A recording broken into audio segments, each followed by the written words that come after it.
अस्सलाम वालेकुम व्यूअर्स, कैसे हैं आप? उम्मीद है कि आप खैरियत से होंगे।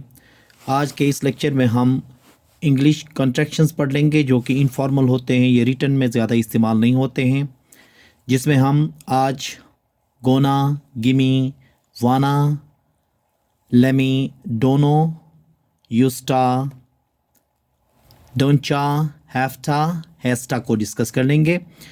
कॉन्ट्रैक्शन बहुत सारे हैं जिनमें से कुछ जो आज हम यहाँ पे नो डिस्कस करने जा रहे हैं ये रिटन में इस्तेमाल नहीं होते हैं, ये स्पीकिंग में इस्तेमाल होते हैं। ये असल में इनफॉर्मल कॉन्ट्रैक्शंस कहलाते हैं। ये ज़्यादातर स्पीकिंग को फ्लुएंट बनाने के लिए हम ये इस्तेमाल करते हैं इंग्लिश लैंग्वेज के अंदर। तो आइए एक एक करके इनको हम डिस्कस कर लेते हैं कि ये किन जगहों में इस्तेमाल होते हैं, किन के बदले में, कौन से ऐसे अल्फाज हैं जिनके बदले में ये इस्तेमाल कर लेते हैं। पहला है हमारे पास गोना। गोना का इस्तेमाल होता है गोइंग टू कहने के लिए। मतलब गोइंग टू कहने के लिए हम क्या इस्तेमाल करते हैं? गोना का इस्तेमाल करते हैं। जैसे कि I am going to tell him, I am going to tell him, इसको हम स्पीकिंग में इस तरह से भी कह सकते हैं I gonna tell him, I gonna tell him. देखें ना, गोइंग टू के जगह में हमने क्या इस्तेमाल किया? गोना का इस्तेमाल किया। इसी तरह से I am going to play football, इसको हम स्पीकिंग में इस तरह बोल सकते हैं I gonna play football, I gonna play football. इससे क्या होती है? अंग्रेज़ी में फ्लुएंसी आती है। दूसरा है हमारे पास गिमी। गिमी किस लिए इस्तेमाल करते हैं? गिमी कहने के लिए। मतलब गिमी का जो कॉन्ट्रैक्शन है वो क्या है? गिमी है। जैसे कि please give me your pen, इसको हम कैसे बोलेंगे? Please give me your pen, give me your pen. देखें, गिव मी की जगह में गिव मी का इस्तेमाल कर लेंगे। Give me my mobile, give me my mobile, give me my mobile. देखें, गिव मी की जगह में क्या हो गया? गिव मी का इस्तेमाल कर लेते हैं। वाना, वाना का इस्तेमाल होता है वांट टू कहने के लिए। मतलब स्पीकिंग में वांट टू के लिए हम क्या इस्तेमाल करते हैं? वाना का इस्तेमाल कर लेते हैं। ये भी इनफॉर्मल कॉन्ट्रैक्शन है। जैसे कि I want to buy a car, I want to buy a car, I wanna buy a car, I wanna buy a car. I want to learn English, I want to learn English, I wanna learn English, I wanna learn English. तो want to की जगह में हम क्या बोल सकते हैं? वाना बोल सकते हैं। या तो हम ये कहेंगे वांट टू को हम वाना बोल सकते हैं। सिर्फ स्पीकिंग के अंदर हमने इसको रिटन में लिखना नहीं होता है, बल्कि बोलने में हमने इसको इस्तेमाल करना होता है। लेमी, लेमी मतलब लेट मी। लेट मी की जगह में ये बोला जाता है। या लेट मी को हम शॉर्ट करके कैसे बोल सकते हैं? लेमी बोल सकते हैं। जैसे कि लेट मी स्पीक। अब लेट मी स्पीक को आप कैसे बोल सकते हो? let me speak, let me speak। let me present a presentation, let me present a presentation। ये क्या होगा? देखें, let me present a presentation। अब let me की जगह में क्या इस्तेमाल कर सकते हैं हम? let me। मतलब let me का कॉन्ट्रैक्शन फॉर्म क्या है? let me है। don't know, don't know means don't know। मतलब आई डोंट नो कहने की जगह में आप डोंट नो जो है उस जगह में आप क्या इस्तेमाल कर सकते हो? डोंट नो का इस्तेमाल कर सकते हैं। जैसे कि I don't know how to make tea, I don't know how to make tea, इसको स्पीकिंग में हम कैसे बोलेंगे?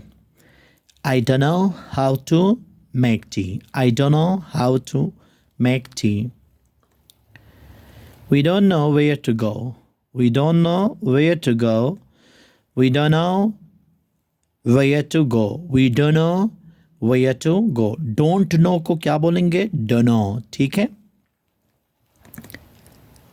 used to, अब ये used to किसका शॉर्ट फॉर्म है? used to का मतलब contraction form, informal contraction form. लिखने में तो हम इस तरह से नहीं लिखेंगे, लिखने में हम used to पूरा लिखेंगे, लेकिन स्पीकिंग में हम क्या करेंगे? used to का इस्तेमाल कर सकते हैं। जैसे कि I used to sing, I used to sing, इसको हम ऐसे बोलेंगे I used to sing, I used to sing। They used to live here, They used to live here. They used to live here. They used to live here. तो used to को क्या बोलेंगे? used to बोलेंगे. डोंचा. डोंचा का इस्तेमाल होता है don't you. Don't you को हम कॉन्ट्रैक्ट करके क्या करते हैं? डोंचा बोलते हैं. ठीक है ना. इंग्लिश में ये डोंचा बोला जाता है स्पीकिंग के अंदर. जैसे कि don't you write it. Don't you write it. अब इसको क्या करोगे? Don'tcha write it. Don'tcha write it. Don't you play. Don't you play. Don'tcha play. Don'tcha play. Don't you को हम क्या बोलेंगे? डोंचा. ठीक है. ये क्या है? इनफॉर्मल कॉन्ट्रैक्शन है और लिखने में ये कभी भी इस्तेमाल करना नहीं है. ये सिर्फ स्पीकिंग के अंदर इस्तेमाल करना है. डिजा. डिजा इस्तेमाल होगा किस चीज़ के लिए? डिड यू कहने के लिए. अब इसका इस्तेमाल कैसे होगा देखें. Did you solve question. Did you solve question. अब डिड यू की जगह में क्या होगा देखें. Didja you solve question. Didja you solve question. Did you do it. Did you do it. Didja do it. Didja do it. तो didja किसकी जगह में इस्तेमाल होगा? डिड यू कहने के लिए. स्पीकिंग में डिड यू कहने के लिए क्या इस्तेमाल करेंगे हम? डिजा का इस्तेमाल करेंगे. Have to. हैव टू का इस्तेमाल क्या है? Have to. हैव टू को क्या बोलेंगे? हैव टू करके प्रोनाउंस कर लेंगे कॉन्ट्रैक्शन फॉर्म में. अब जैसे कि I have to go to village. I have to go to village. इसको हम क्या बोलेंगे? I have to go to village. I have to go to village.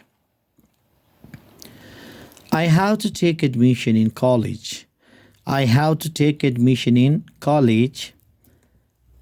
I have to take admission in college. I have to take admission in college. Have to को क्या बोलेंगे हम? Have to करके बोलेंगे. इस तरह देखें has to. Has to है क्या? has to. Has to किसके लिए इस्तेमाल होगा? has to के लिए इस्तेमाल होगा. जैसे कि he has to go there. He has to go there. He has to go there. He has to go there. She has to sing a song. She has to sing a song. She has to sing a song. She has to sing a song. तो has to के जगह में क्या इस्तेमाल करेंगे हम? has to का इस्तेमाल करेंगे. इस तरह से बहुत सारे इनफॉर्मल कंस्ट्रक्शन है इंग्लिश के अंदर. जैसे किंडा है, अच्छा गोटा है. इस तरह और भी बहुत सारे हैं जो कि हम स्पीकिंग में सिर्फ इस्तेमाल कर सकते हैं. और स्पीकिंग में इसलिए इस्तेमाल होता है, ये नेटिव जो होते हैं, स्पीकर्स जो होते हैं, ये इसी तरह के जो अल्फाज हैं इस तरह से प्रोनाउंस करके इसी तरह से अपने लैंग्वेज के अंदर इस्तेमाल कर लेते हैं. तो इनके इस्तेमाल करने से हमारे इंग्लिश के अंदर फ्लुएंसी आ जाती है. तो आप इनको प्रैक्टिस कर लें, इनको लिख लीजिएगा, जुमले बनाएं. तो इससे क्या होगा? इंग्लिश में फ्लुएंसी आ जाती है. उम्मीद है कि आज का ये लेक्चर आपको पसंद आया होगा. Thank you very much.